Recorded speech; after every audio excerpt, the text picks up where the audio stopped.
The next video, I actually saw this a few days ago. And I haven't been able to stop thinking about this. Because usually, when I watch crime documentaries, I watch a lot of crime, okay? I fall asleep to crime pods, etc., etc.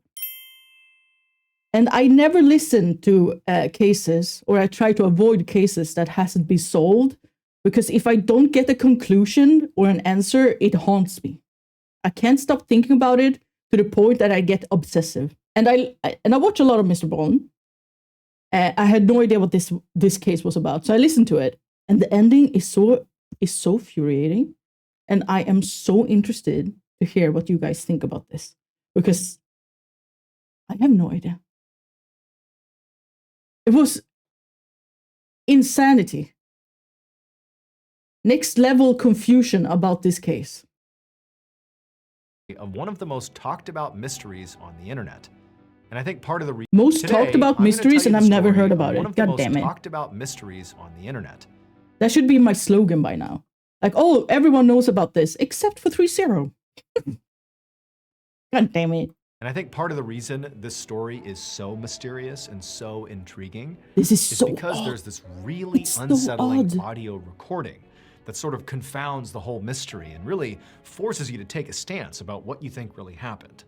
And so I'm going to tell you the story, and towards the end, I'm going to play you that recording, and you can decide what you think really happened.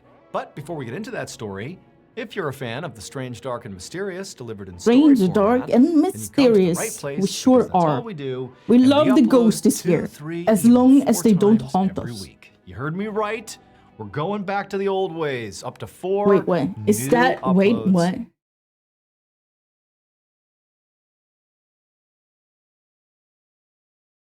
Do you guys see this? Do you guys see this?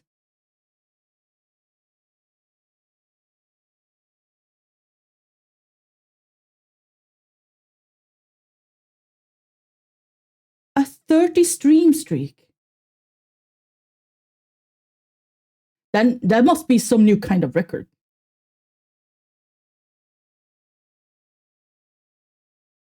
I am truly impressed. I have never been that dedicated to anything in my life, and here already is with a 30 stream streak. Like, damn. Damn.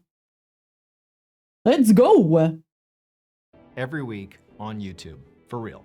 So, if that's of interest to you, please offer to clean the dishes for the like button. He used to upload 3 vids a day back in like 3... Oh, I think he went back to that, actually, because he keeps talking about it in like every video I see these days, that he's gone back to like his old schedule. But instead of cleaning them, just smash all their dishes on the ground. And he seems to hate also, the like please subscribe button. to our channel and turn on all notifications so you don't miss. I'm quite impressed that he always managed to come up with something that we have to do to the like button. Because, I mean, he's done this for years now. And I don't think he have reused a story about the like button. Not that I know of. Anyway, it's impressive. The uploads. Okay, let's get into today's story. Almost as impressive as a 30 stream streak. Like, oh my god. Oh my god. You need to put that on paper. Like in your merits. Yes. At 12:30 a.m. on August 9th, 2013, a man named Kyle Lawson was asleep in his bedroom with his wife Kyle Lawson. at their home in San Angelo, Texas, when his cell phone rang and it woke him up. Kyle looked at the caller ID and saw that the call was coming in from his 26-year-old brother, Brandon. And so, Kyle picked it up, but before he could even say hello, his brother said he needed help. And then he launched into this big story that really sounded completely insane. He told Kyle he was currently driving north on Highway 277, which is this totally desolate... Ooh, this looks scary as hell.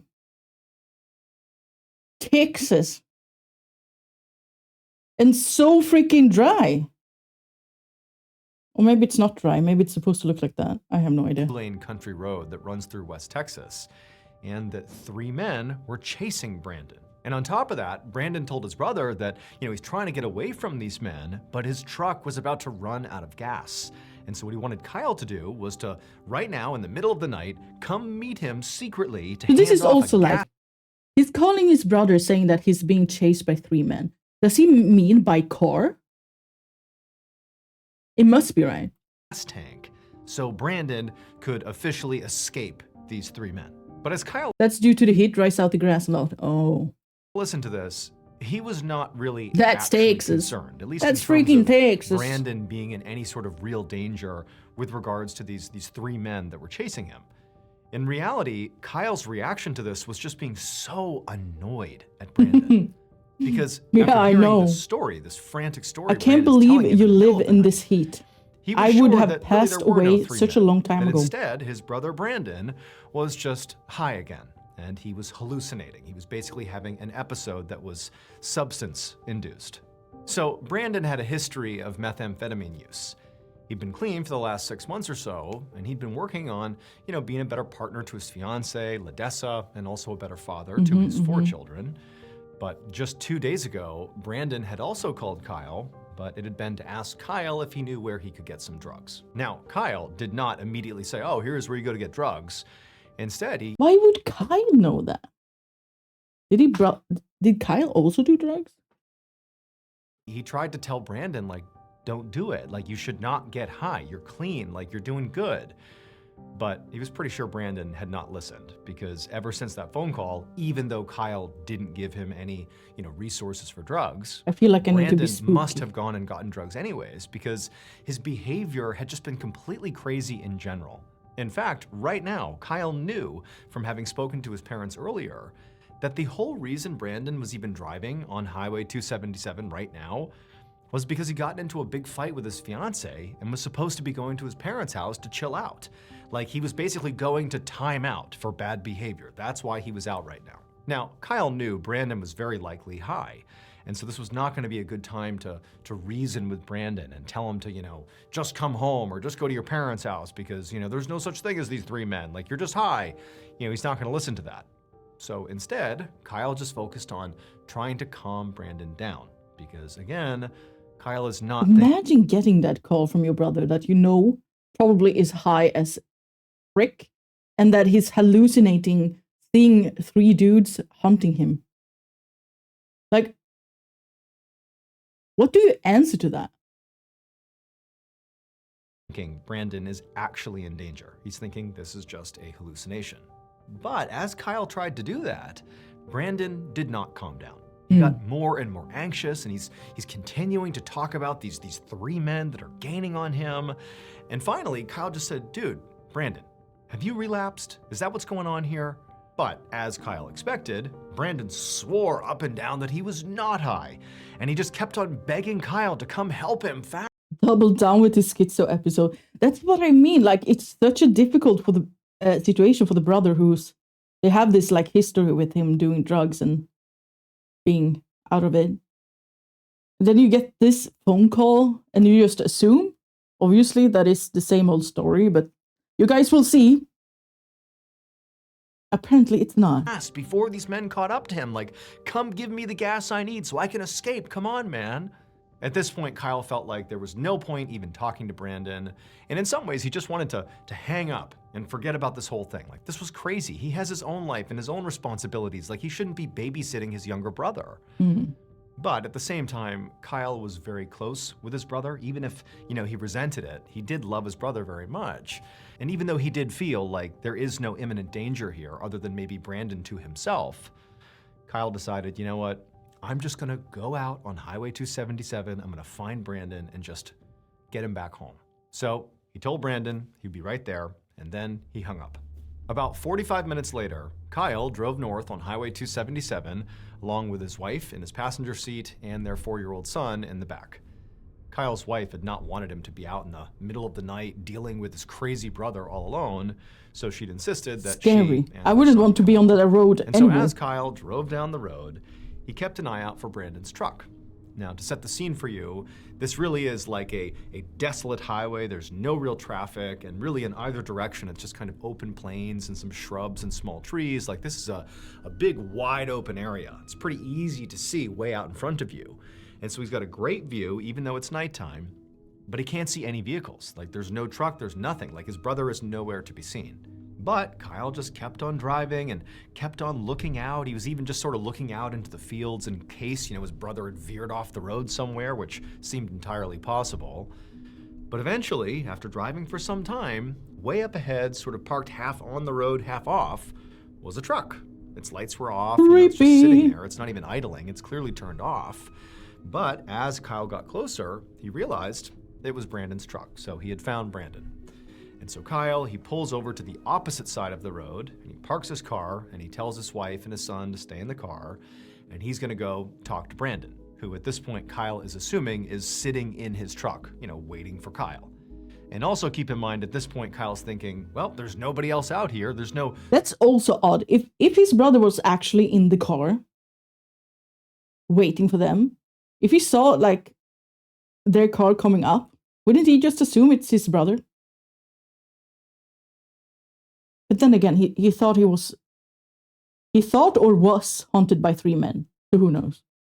3 men chasing my brother. He's probably just sitting here, high as can be, and I'm gonna talk to him, and he's just gonna go home, and we're gonna move past this. But when Kyle walked over to the vehicle, there was nobody inside of it. Brandon's gone. And he's thinking to himself, this really doesn't make any sense, because on the ride to the truck, as they were on Highway 277, Brandon kept repeatedly calling Kyle over and over and over again, being like, come on, you gotta hurry up, you gotta get here, they're gaining on me like I'm in trouble, bring that gasoline, you gotta get here. And now that he's here, he's finally reached, clearly, Brandon's truck. It's right here, and Brandon's gone? He's gone from his truck? He didn't tell him that on the phone. Like, where is he? What's going on here? And so Kyle, he's like looking under the vehicle. He's searching the vehicle now for his brother, which is totally crazy. Like, what's his brother doing here? But as he's searching the vehicle for his brother and looking around the area for his brother, Kyle's phone rings, and it's Brandon. And so Kyle, who at this point is feeling really annoyed, he answers the phone and he's like, Brandon, where are you? And Brandon goes, bro, I'm right here.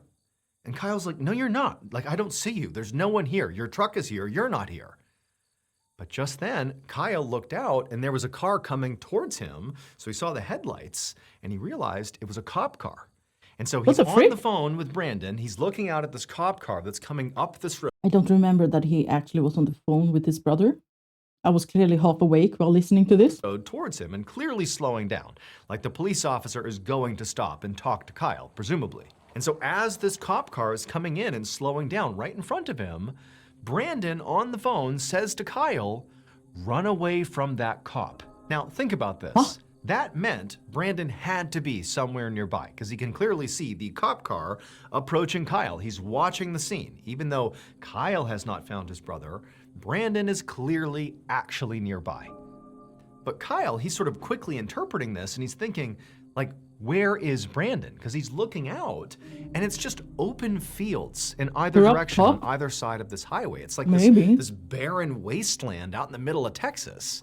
Like, where is he hiding? There's nowhere to hide. There's a couple of shrubs and really small trees sort of off in the distance, but like there's really nowhere to hide. So where is Brandon? And Kyle, he's just feeling furious at this point. Confused, but furious. It's like, what are you doing, Brandon?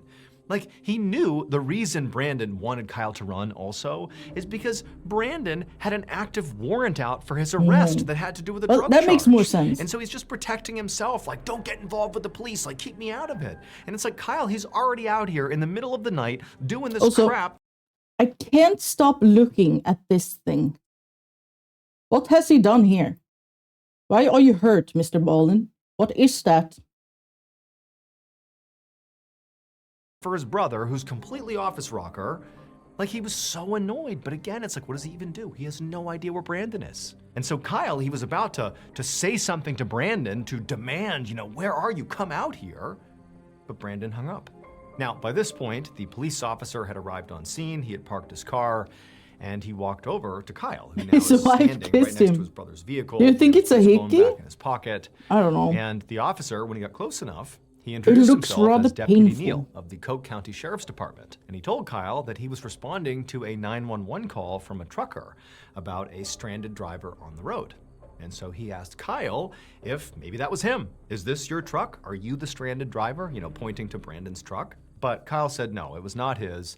It belonged to his brother. But despite how much he really wished he could say the truth, He wanted to protect his brother, so he couldn't tell the deputy that, well, the reason my brother left his car here is because he's probably high on meth, and he's somewhere nearby hiding, and also he has a warrant out for his arrest.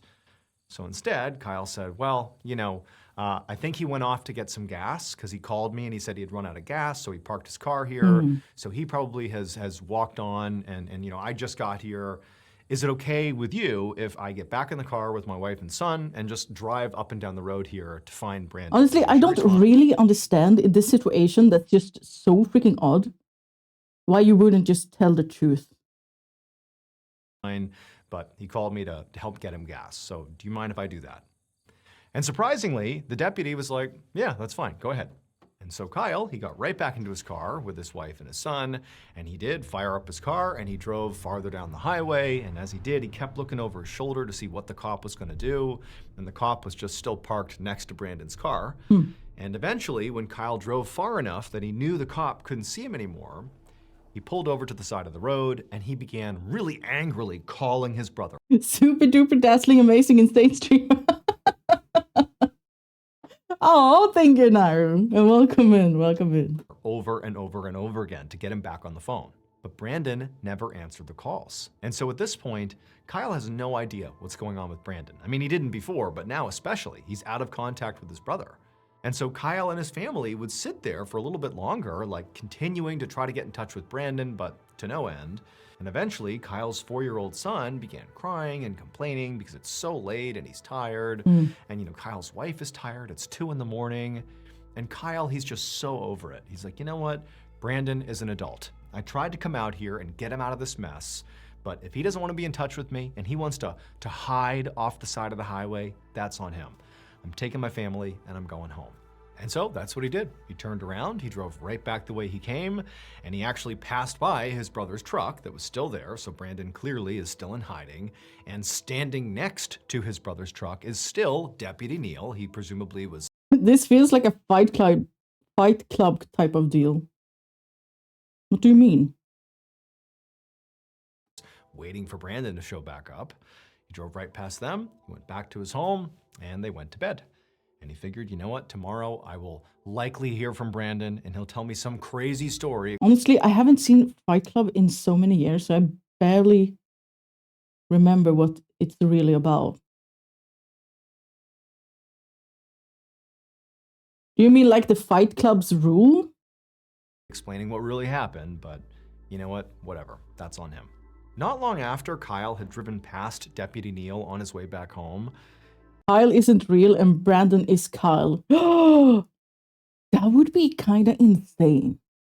Neil decided, you know what, like I'm not just gonna sit here all night waiting for Brandon. Same, I don't remember that movie at all. I only remember like the main characters or the main character being sane and thinking that he sees the other one.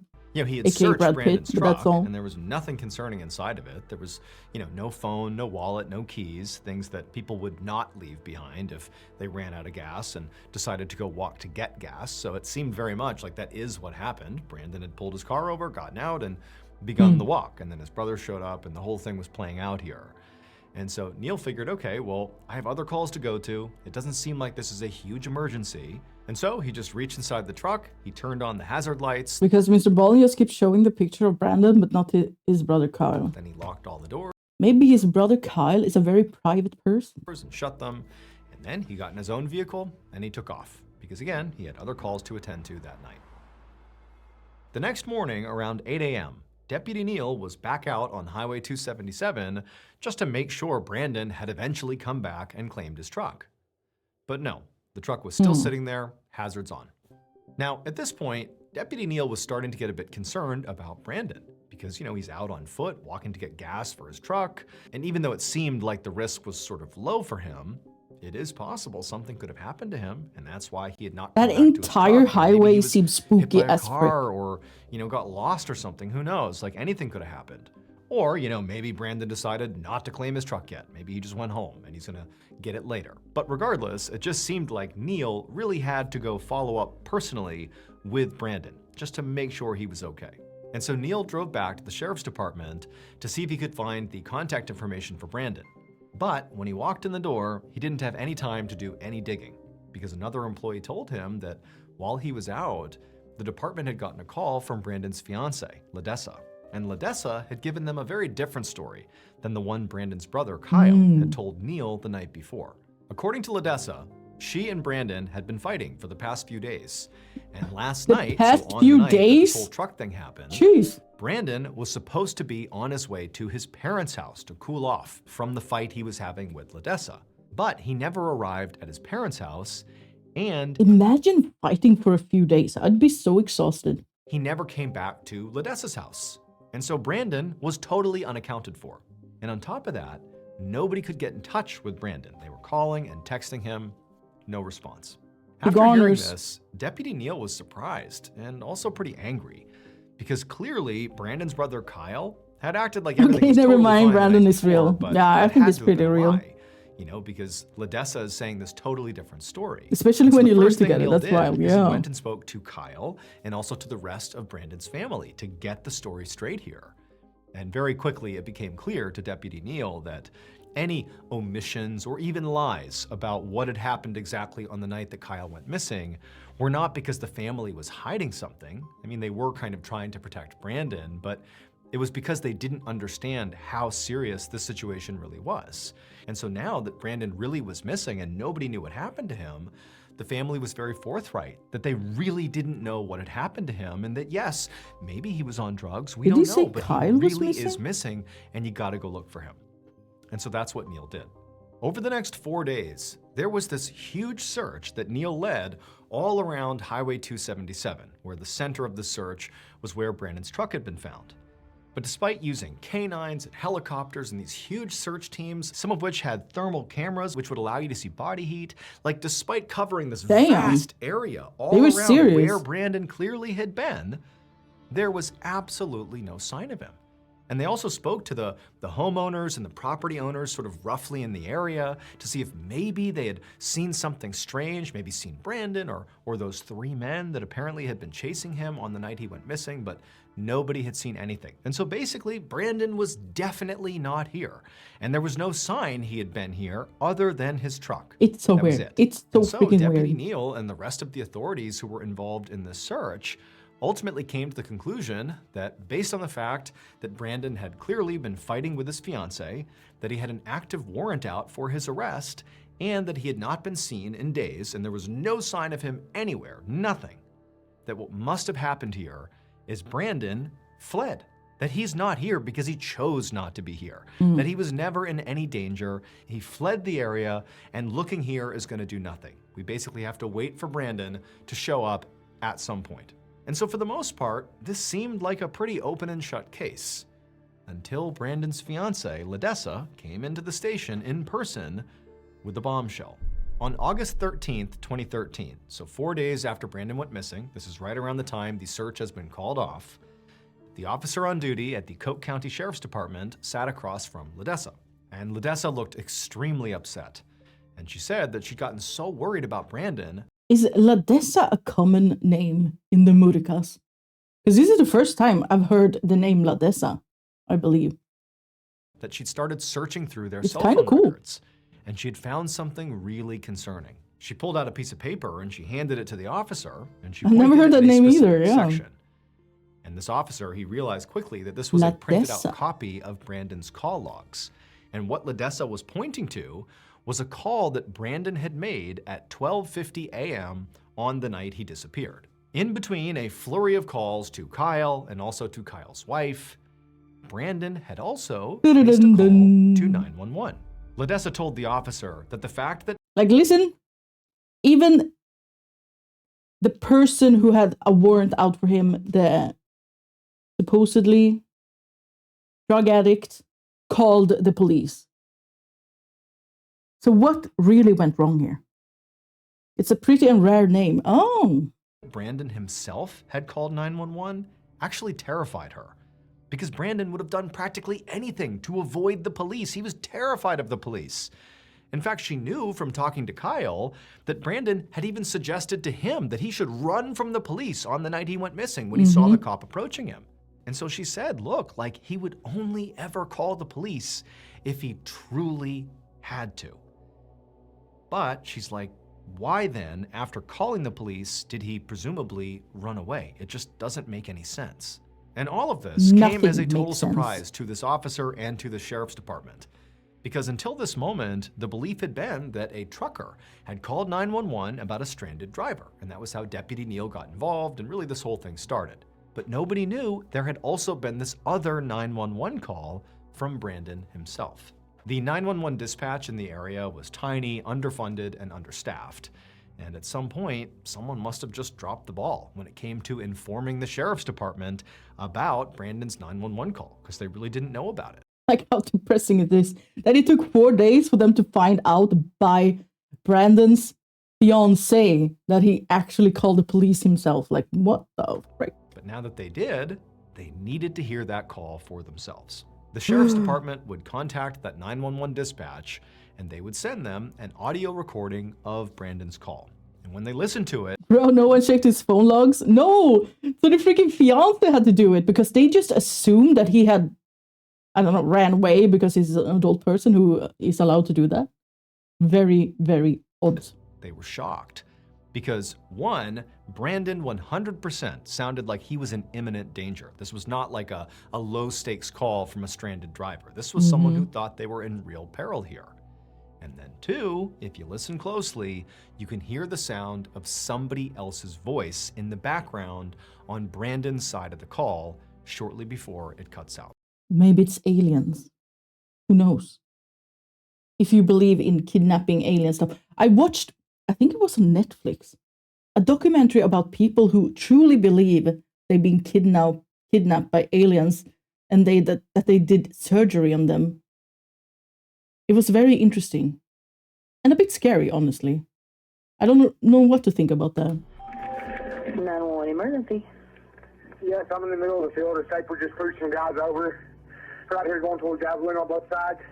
My truck ran out of gas. There's one car here. Got chasing to the woods. Please hurry. Okay, now run that by me. I'm not talking to him.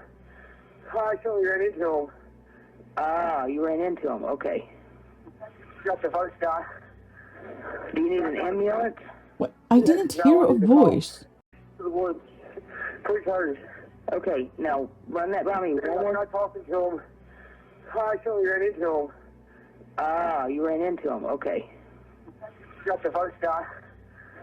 Do you need an ambulance? I don't really hear it. No, I need the cops. Okay. Is anybody hurt? Hello?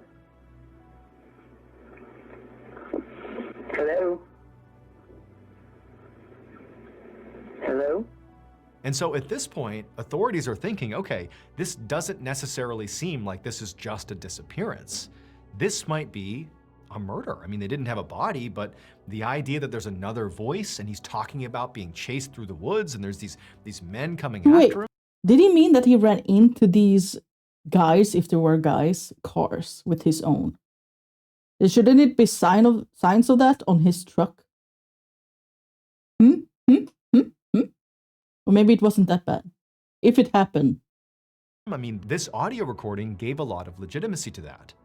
And so the search, which had just ended, was quickly resumed and expanded dramatically. And for the next year, with all these additional resources being poured in, there was this massive effort to find Brandon Lawson. But they didn't find him. There was no other sign of him. He was just completely gone. They looked everywhere around that highway 277, all over the place near where his truck was. There was no evidence. He was just gone. And so ultimately, Brandon's case went cold. And for the most part, authorities just kind of moved on. But Brandon's family did not move on. His fiancée, Ladessa, would go on to hire 2 private detectives, and they would both conduct these big searches multiple times over around the area. Is it aliens? Who knows? Truck, and also across the state. But they too also just came up empty. And as the years passed by without answers, Brandon's disappearance captured more people's attention. And it started being featured on TV shows and podcasts. People had all kinds of theories about what had happened. You know, maybe Brandon really was just high and hallucinating, and he wandered off somewhere and got attacked by wild animals. Or maybe he really was being chased But like, they show the area around this road, right? It's so like flat.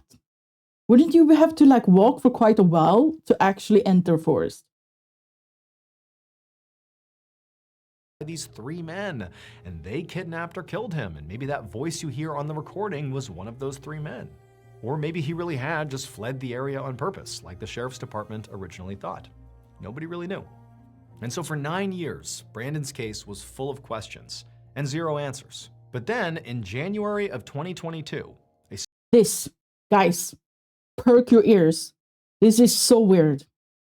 This is in 2022. small group of volunteers went out to Highway 277 to the area where Brandon had disappeared, which had been searched so many times over. They, this small group of volunteers, would make the biggest breakthrough in Brandon's case in nearly a decade. While they were combing through this field off the side of the highway, again, a field that had been searched numerous times by hundreds and hundreds of people, these volunteers came across an old pair of shorts and pieces of 2 white shoes.